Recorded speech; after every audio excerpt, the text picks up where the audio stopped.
ಮಸ್ಕಿಯಲ್ಲಿ ಬೃಹತ್ ಪ್ರತಿಭಟನೆ. ರಾಯಚೂರು ಜಿಲ್ಲೆಯಲ್ಲಿ ದಲಿತರ ಮೇಲಿನ ಸರಣಿ ದೌರ್ಜನ್ಯ ಖಂಡಿಸಿ ಆಕ್ರೋಶ. ಪ್ರಮುಖ ಆಗ್ರಹ: ತಪ್ಪಿತಸ್ಥರು ಯಾರೇ ಆಗಿರಲಿ ರಾಜಕೀಯ ಒತ್ತಡಕ್ಕೆ ಮಣಿಯದೆ ಕಠಿಣ ಕ್ರಮಕ್ಕೆ ಒತ್ತಾಯ.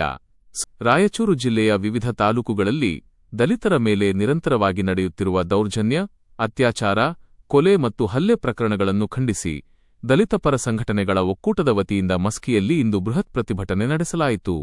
ಪಟ್ಟಣದ ಬಿ.ಆರ್. ಅಂಬೇಡ್ಕರ್ ಪ್ರತಿಮೆ ಎದುರು ಜಮಾಯಿಸಿದ ನೂರಾರು ಕಾರ್ಯಕರ್ತರು ಮತ್ತು ಮುಖಂಡರು ದಲಿತರ ಮೇಲಿನ ದೌರ್ಜನ್ಯಗಳಿಗೆ ತಕ್ಷಣವೇ ಕಡಿವಾಣ ಹಾಕಬೇಕು ಎಂದು ತೀವ್ರವಾಗಿ ಆಗ್ರಹಿಸಿದರು.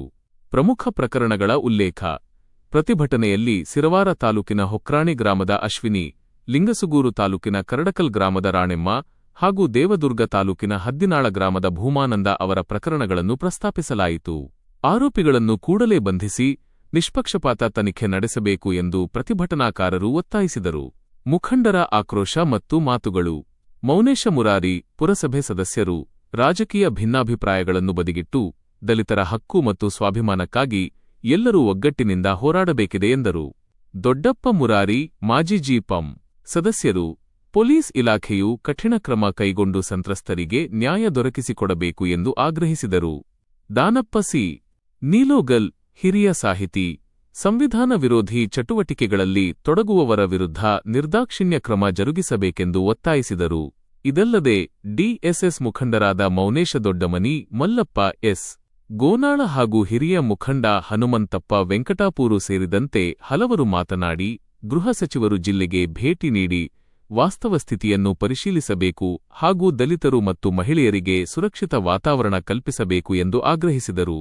ಮನವಿ ಸಲ್ಲಿಕೆ: ಪ್ರತಿಭಟನೆಯ ನಂತರ ಮಸ್ಕಿ ತಹಶೀಲ್ದಾರರ ಮೂಲಕ ಮುಖ್ಯಮಂತ್ರಿ ಹಾಗೂ ಗೃಹ ಸಚಿವರಿಗೆ ಮನವಿ ಸಲ್ಲಿಸಲಾಗಿದ್ದು, ಆರೋಪಿಗಳ ಬಂಧನ, ಸಂತ್ರಸ್ತ ಕುಟುಂಬಗಳಿಗೆ ಸೂಕ್ತ ಪರಿಹಾರ ಮತ್ತು ರಕ್ಷಣೆ ನೀಡುವಂತೆ ಬಲವಾದ ಒತ್ತಾಯಿಸಲಾಯಿತು. ವರದಿ: ಸುರೇಶ ಬಳಗಾನೂರು, ಮಸ್ಕಿ. ಇವತ್ತು ಈ ಜಿಲ್ಲೆಯಲ್ಲಿ ಸಂಪೂರ್ಣ ಕಾನೂನು ಸುವ್ಯವಸ್ಥೆ ಹದಗೆಟ್ಟಿದೆ ಅನ್ನೋದಕ್ಕೆ ಎರಡು ಕೊಲೆ ಪ್ರಕರಣಗಳು ಮತ್ತು ಒಂದೇ ದಿನದಲ್ಲೇ ಎರಡು ಮಹಿಳೆಯರ ಅತ್ಯಾಚಾರ ಮಾಡೋದ್ರ ಜೊತೆಗೆ ಮತ್ತು ಕೊಲೆ ಮಾಡತಕ್ಕಂಥದ್ದು. ಸುಮಾರು ಹೋರಾಟಗಳು ಆದವು.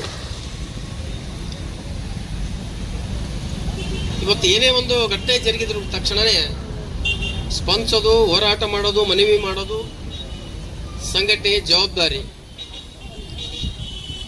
ಬಟ್ ಕಾನೂನು ಏನು ವ್ಯತಿರಿಕ್ತವಾದಂಥ ನಮಗೆ ಒಂದು ಫಲಿತಾಂಶ ನೀಡಬೇಕಾಗಿತ್ತು, ಆ ಫಲಿತಾಂಶನೇ ಇವತ್ತು ನಮಗೆ ಸಿಗ್ತಾ ಇಲ್ಲ. ಇಲ್ಲಿರ್ತಕ್ಕಂಥ ಪೊಲೀಸ್ ವ್ಯವಸ್ಥೆ ಆ ನಿಟ್ಟಿನಲ್ಲಿ ಕಠಿಣ ಕ್ರಮ ತೆಗೆದುಕೊಳ್ಳುವಂತ ಕೆಲಸನ ಮಾಡಬೇಕು. ಇವತ್ತು ಸರ್ಕಾರ ಏನೆಲ್ಲ ಕಾನೂನುಗಳನ್ನು ಜಾರಿಗೆ ತಂದರೂ ಕೂಡ ಇವತ್ತು ಅಪರಾಧಿಗಳು ನಿರಪರಾಧಿಗಳಾಗಿ ಇವತ್ತು ಜೈಲಿನಿಂದ ಹೊರಗೆ ಬರ್ತಾ ಇದ್ದಾರೆ. ಇವತ್ತು IPC ತೆಗೆದ್ರು, BNS ಅಂತೇಳಿ ಮತ್ತೆ ಹೊಸದು ತಗೊಂಡ್ಬಂದ್ರು. ಡಿಫರೆಂಟ್ ಏನು? ಕಾಯ್ದೆಗಳ ತಿದ್ದುಪಡಿ ಆಗ್ತಾವ, ಕಠಿಣ ಕಾನೂನುಗಳನ್ನು ತರ್ತಾರ, ಆದರೆ ಅವನ್ನ ಇಂಪ್ಲಿಮೆಂಟ್ ಮಾಡೋಕ್ಕಾಗ್ತಾ ಇಲ್ಲ ಇಲ್ಲಿರ್ತಕ್ಕಂಥ ಪೊಲೀಸ್ ವ್ಯವಸ್ಥೆ. ಈ ರಾಜ್ಯದಲ್ಲಿರ್ತಕ್ಕಂಥ ಪೊಲೀಸ್ ವ್ಯವಸ್ಥೆ ಕಠಿಣ ಕಾಯ್ದೆ ಕಾನೂನುಗಳು ಏನಿದಾವ ಅವನ್ನ ಸರಿಯಾದ ನಿಟ್ಟಿನಲ್ಲಿ ಸರಿಯಾದ ಸಮಯದಲ್ಲಿ ಅವನ್ನ ಇಂಪ್ಲಿಮೆಂಟ್ ಮಾಡಿದ್ರೆ ಇಂಥ ಪ್ರಕರಣಗಳಲ್ಲಿ ಬಹಳ ಸೀರಿಯಸ್ ಆಗಿ ಅಪರಾಧಿಗಳನ್ನ, ಕೊಲೆಗಡಕರನ್ನ ಅರೆಸ್ಟ್ ಮಾಡೋದ್ರ ಮುಖಾಂತರ ಅವರಿಗೆ ಕಠಿಣವಾದ ಶಿಕ್ಷೆ ಸಿಗುವಂತೆ ನೋಡಿಕೊಳ್ಳಬೇಕಾದದ್ದು ಇವತ್ತು ಆಯಾ ಜಿಲ್ಲಾ ಪೊಲೀಸ್ ವರಿಷ್ಠಾಧಿಕಾರಿಗಳ ಕೆಲಸ. ಈಗಾಗಲೇ ರಾಯಚೂರು ಜಿಲ್ಲೆಯಲ್ಲಿ ನಿರಂತರವಾಗಿ ದಲಿತರ ಮೇಲೆ ಕೊಲೆಗಳು, ಸುಲಿಗೆಗಳು, ಅತ್ಯಾಚಾರಗಳು ನಡೀತಾ ಇದ್ದಾವೆ. ಕಳೆದ 2 ದಿನಗಳ ಹಿಂದೆ ನಮ್ಮ ಜಿಲ್ಲೆಯಲ್ಲಿ ಒಕ್ರಾಣಿಯಲ್ಲಿ ಅಶ್ವಿನಿ ಮೇಲೆ, ಕಡಕಲ್ನಲ್ಲಿ ರಾಣಿ ಇರುವಂಥ ಮಹಿಳೆಯ ಮೇಲೆ ಅತ್ಯಾಚಾರಿಗಳು, ಕೊಲೆಗಡಕರು ಅತ್ಯಾಚಾರ ಮಾಡಿ ಅವ್ರನ್ನ ಕೊಲೆ ಮಾಡಿದಂಥ ಘಟನೆ ಒಂದು ಅಮಾನವೀಯ ಘಟನೆಯನ್ನು ನಾವೆಲ್ಲರೂ ಕೂಡ ಖಂಡಿಸಬೇಕಾಗ್ತದೆ. ಅತ್ಯಾಚಾರಿಗಳ ಜಾತಿ ಇರ್ತದೆ, ಅದಕ್ಕೆ ಜಾತಿ ಸಂಬಂಧ ಇಲ್ಲ. ಯಾರು ಅತ್ಯಾಚಾರ ಮಾಡ್ತಾರೋ ಅತ್ಯಾಚಾರಿಗಳೇ ಅವರು, ಯಾವುದೇ ಜಾತಿ ಇರ್ಬೋದು. ಯಾರು ಕೊಲೆಗಡಕರು ಮಾಡ್ತಾರೆ ಅವ್ರು ಕೊಲೆಗಡಕರೇ, ಅವ್ರಿಗೆ ಯಾವುದೇ ಜಾತಿ ಸಂಬಂಧ ಇರಲ್ಲ. ಅದೇ ರೀತಿ ಯಾರು ಜಾತಿವಾದ ಮಾಡ್ತಾರೋ ಅವರು ಜಾತಿವಾದಿಗಳವರು. ಆ ಕಾರಣದಿಂದ ಸಂವಿಧಾನದ ವಿರೋಧ ನಡೆಯುವಂಥ ಕೃತ್ಯಗಳು ಯಾರೇ ಮಾಡಿದ್ರು ಕೂಡ ಅದನ್ನು ನಾವು ಖಂಡನೆ ಮಾಡಲೇಬೇಕಾಗ್ತದ. ಈ ದೇಶದಲ್ಲಿ ಬಾಬಾ ಸಾಹೇಬ್ ಕೊಟ್ಟಂಥ ಸಂವಿಧಾನ, ಒಂದು ವೇಳೆ ನಮ್ಮ ಸಂವಿಧಾನವನ್ನು ನಮ್ಮ ರಕ್ಷಣೆ ಮಾಡದೇ ಇದ್ರೆ ನಮ್ಮ ರಕ್ಷಣೆ ನಾವೇ ಮಾಡಿಕೊಳ್ಳುವಂಥ ಒಂದು ಪರಿಸ್ಥಿತಿಯನ್ನು ಬರ್ತದ. ಆ ಕಾರಣದಿಂದ ಬಾಬಾ ಸಾಹೇಬ್ರು ಅವತ್ತು ಹೇಳಿದ್ರು, ನಾನು ಕೊಟ್ಟ ಸಂವಿಧಾನದಲ್ಲಿ ಒಂದು ವೇಳೆ ನಿಮಗೆ ಇದು ಸಿಗದಿದ್ರೆ ಸಂವಿಧಾನವನ್ನು ಸುಟ್ಟು ನೀವು ನಿಮ್ಮದೇ ಆದಂಥ ಒಂದು ರಾಜ್ಯವನ್ನು ಕಟ್ಟಬೇಕಾಗ್ತದ, ನೀವು ತಿದ್ದುಪಡಿ ಮಾಡ್ಕೋಬೇಕಾಗ್ತದ ಅನ್ನುವಂಥ ಸತ್ಯವನ್ನು ಹೇಳಿದ್ರು. ಆ ಕಾರಣದಿಂದ ಸರ್ಕಾರ, ಪೊಲೀಸ್ ಇಲಾಖೆ ದಯವಿಟ್ಟು ಈ ನಿಷ್ಕ್ರಿಯತೆಯನ್ನು ನಾವು ಖಂಡಿಸ್ತೇವೆ. ಆದಷ್ಟು ಬೇಗ ಕೊಲೆಗಡಕರನ್ನು ಪತ್ತೆ ಹಚ್ಚಬೇಕು, ಅತ್ಯಾಚಾರಿಗಳನ್ನು ಪತ್ತೆ ಹಚ್ಚಬೇಕು, ಅತ್ಯಾಚಾರಿಗಳಿಗೆ ಕಾನೂನು ಕ್ರಮವನ್ನು ತೆಗೆದುಕೊಳ್ಳಲೇಬೇಕು.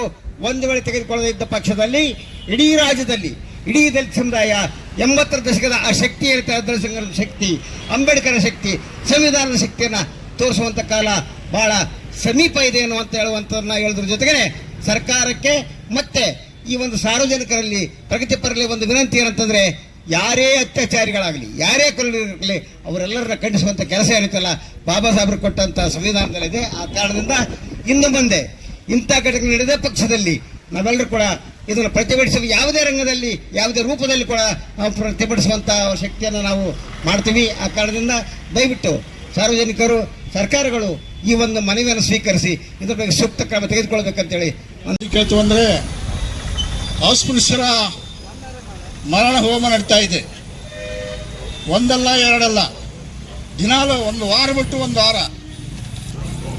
ಮೊನ್ನೆ ಇದೇ ಒಕ್ರಾಣಿಯಲ್ಲಿ ಅಶ್ವಿನಿ ಎಂಬ ಹೆಣ್ಣು ಮಗಳನ್ನು ಅತ್ಯಾಚಾರ ಮಾಡಿದ್ದಲ್ಲದೆ ಆ ಎಮ್ಮನ ತಲೆಯ ಮೇಲೆ ಗುಂಡು ಹಾಕಿ ಕೊಲ್ಲಿ ಬಾವಿಗೆ ಎಸೆದಿದ್ದಾರೆ. ಅಂದರೆ ಈ ಪೊಲೀಸ್ ವ್ಯವಸ್ಥೆ ಎಷ್ಟು ಗಟ್ಟಿಗಿದೆ ಅಂತ ತಿಳಿತೈತಿದು. ಈ ಪೊಲೀಸ್ ಇಲಾಖೆಯಲ್ಲಿ ಯಾವ ಗಟ್ಟಿತನೂ ಇಲ್ಲ. ಯಾಕಂತಂದರೆ ಎಷ್ಟು ಅನ್ಯಾಯ ನಡೆದರೂ ಕೂಡ ಪುನಃ ಮರುಕಳಿಸ್ತಾವೆ ಇವು. ಆ ಕಾರಣಕ್ಕಾಗಿ ಅಸ್ಪೃಶ್ಯ ದಲಿತರು ಎಲ್ಲರೂ ಕೂಡ ಒಕ್ಕಟ್ಟಾಗಬೇಕಾಗಿದೆ. ನಾವು ಯಾವುದಕ್ಕೋಸ್ಕರ ಅಂದರೆ ನಮ್ಮನ್ನು ರಕ್ಷಣೆ ಮಾಡೋಕ್ಕೋಸ್ಕರ ನಾವು ಒಕ್ಕಟ್ಟಾಗಬೇಕಾಗಿದೆ. ಇಲ್ಲದಿದ್ದರೆ ಮುಂದೆ ಬರ್ತಕ್ಕಂಥ ದಿನಮಾನಗಳಲ್ಲಿ ಇನ್ನೂ ಘೋರ ಘಟನೆಗಳು ಸಂಭವಿಸ್ತವೆ. ಹಿಂದೆ ಕೆಂಬಾಲಪಲ್ಲಿಯಲ್ಲಿ 7 ಜನ ಸುಟ್ಟು ಕೊಲ್ಲಿ ಹಾಕಿದರು. ಅದು ಕೂಡ ಕೊಲ್ಲಿದವರಿಗೆ ಶಿಕ್ಷಣೆ ಆಗಲಿಲ್ಲ. ಏನಿದು ರಕ್ತ ಅಂತ ಅಲ್ಲಿ ಆವಾಗ ಮಲ್ಲಿಕಾರ್ಜುನ ಖರ್ಗೆ ಅವರು ಗೃಹ ಸಚಿವರಿರ್ತಾರೆ. ಈಗ ಅವ್ರ ಮಗ ಗೃಹ ಸಚಿವರಿದ್ದಾಗಿ ಕೂಡ ಈ ಕೊಲೆಗಳು ಆಗ್ತಾ ಇದ್ದಾವೆ. ಅಂದರೆ ಪೊಲೀಸರು ಬಿಗಿ ಕ್ರಮ ತೆಗೆದುಕೊಳ್ಳದೇ ಇರುವುದರಿಂದ ಈ ಘಟನೆಗಳ ಮರುಕಳಿಸಲಿಕ್ಕೆ ಕಾರಣ ಆಗ್ತಾವ. ಮುಂದೆ ಬರ್ತಕ್ಕಂಥ ದಿನಮಾನಗಳಲ್ಲಿ ದಲಿತರು, ಹಿಂದುಳಿದವರು, ಅಲ್ಪಸಂಖ್ಯಾತರು ಒಗ್ಗೂಡಿ ಮುಂದೆ ಬರ್ತಕ್ಕಂಥ ದಿನಮಾನಗಳಲ್ಲಿ ನಮ್ಮನ್ನು ನಾವು ರಕ್ಷಣೆ ಮಾಡಬೇಕಾದರೆ ಹೋರಾಟಗಳು ಮುಖ್ಯ. ನಮ್ಮಲ್ಲೇ ಕಚ್ಚಾಟ ಆದರೆ ವ್ಯವಸ್ಥೆಗೆ ಸುದ್ದಿ ಗೊತ್ತಾಗಿ ಇವರೆಲ್ಲ ಐಕ್ಯತೆ ಇಲ್ಲ. ಮೆದಿನಾಳ ಹೋರಾಟ ಮಾಡಿದ್ವಿ ನಾವು. ಅಲ್ಲೆಲ್ಲಿ ನಿಂದ್ರಬಾರ್ದು, ಬರೀ ಬೇಕಾದ್ರೆ ಬರೀ ಸೇವಾಗಲಿ ಸೇವಾಗಲಿ, ಬೇಕೇ ಬೇಕು, ಬೇಕೇ ಬೇಕು. ಡಾಕ್ಟರ್ ಬಾಬಾ ಸಾಹೇಬ್ ಅಂಬೇಡ್ಕರ್ ಅವರಿಗೆ, ಡಾಕ್ಟರ್ ಬಾಬಾ ಸಾಹೇಬ್ ಅಂಬೇಡ್ಕರ್ ಅವರಿಗೆ ಏರಿಸಲೇಬೇಕು, ಏರಿಸಲೇಬೇಕು, ಏರಿಸಲೇಬೇಕು, ಏರಿಸಲೇಬೇಕು, ಏರಿಸಲೇಬೇಕು, ಏರಿಸಲೇಬೇಕು. ಜಯವಾಗಲಿ, ಜಯವಾಗಲಿ. ಅವರು ದಲಿತರು ಏನೈತೆ ಅಂದ್ರೆ ನಮ್ಮ ಪ್ರಿಯಾಂಕಾ ಖರ್ಗೆ ಅವರು ಏನಪ್ಪ ಅಂದ್ರೆ ಬರೀ RSS ಮತ್ತು ಏನಪ್ಪ ಅಂದ್ರೆ ಇದನ್ನ RSS ಬಗ್ಗೆ ಬೇರೆ ಟೀಕೆ ಮಾಡ್ಕೊಂತವ, ಅದ್ರ ಬಗ್ಗೆ ಕಾಲ ಕಳೀತಿದ್ರೆ ಹೊರತು ಇವತ್ತು ಎಷ್ಟು ಮಂದಿ ದಲಿತರ ಮೇಲೆ ಕೊಲೆ ಆಗೈತೆ, ಎಷ್ಟು ಮಂದಿ ಹೆಣ್ಮಕ್ಳು ಸತ್ತಾರ ಏನಂಬುದ್ರ ಬಗ್ಗೆ ಅದ್ರ ಮೇಲೆ ಸೂಕ್ತ ನಮ್ಮ ಜಿಲ್ಲಾಡಳಿತಂತೂ ಸಂಪೂರ್ಣ ನಿಷ್ಕ್ರಿಯವಾಗಿದೆ. ಯಾಕಂದ್ರೆ ನಮ್ಮ ಜಿಲ್ಲೆಯಲ್ಲಿ ಅನೇಕ ಕೊಲೆ ಆಗ್ತಾ ಇದಾವ, ಬಹಳಷ್ಟು ಕಡೆಗೆ ಏನಪ್ಪ ಬಹಿಷ್ಕಾರ ಆಗ್ತಾ ಇದಾರ. ಅಂತವನ್ನೆಲ್ಲ ಏನಪ್ಪ ಅಂದ್ರೆ ಜಿಲ್ಲಾಡಳಿತ ಮತ್ತು ಪೊಲೀಸ್ ಇಲಾಖೆ ಸಂಪೂರ್ಣ ಜವಾಬ್ದಾರಿ ತಗೊಂಡ್ ಕೇಸಿ ಅದನ್ನ ಏನಪ್ಪ ಅಂದ್ರೆ ಕಂಟ್ರೋಲ್ ತಗೊಂಡಾಗ ಮಾತ್ರ ಏನಾರ ಕಂಟ್ರೋಲ್ ಆಗೋಕ್ ಸಾಧ್ಯ ಅಂತ ಹೇಳ್ತಾ ಇವತ್ತು ಏನಪ್ಪ ಅಂದ್ರೆ ಅನೇಕ ಕಡೆ ಕೊಲೆ ಆದಂತ ಅದನ್ನ ಪ್ರತಿಭಟಿಸಿದ ನಾವೆಲ್ಲರೂ ದಲಿತರೆಲ್ಲ ಜಾಗೃತರಾಗಬೇಕು, ಇನ್ನು ಹೋರಾಟ ಮಾಡಬೇಕು. ಇಂದಿನ ಹೋರಾಟ ಏನಿತ್ತು ಆ ಹೋರಾಟವನ್ನು ಮುಂದುವರಿಸಿ ಅಂತ ಕೇಸಿ ಎಲ್ಲರೂ ಒಕ್ಕಟ್ಟದಿಂದ ಪ್ರತಿಭಟಿಸಬೇಕಾಗುವಂತ ಸನ್ನಿವೇಶ ಬಂದೇ ಬರ್ತಾ ಇದೆ. ಆದ ಕಾರಣ ತಾವೆಲ್ಲರೂ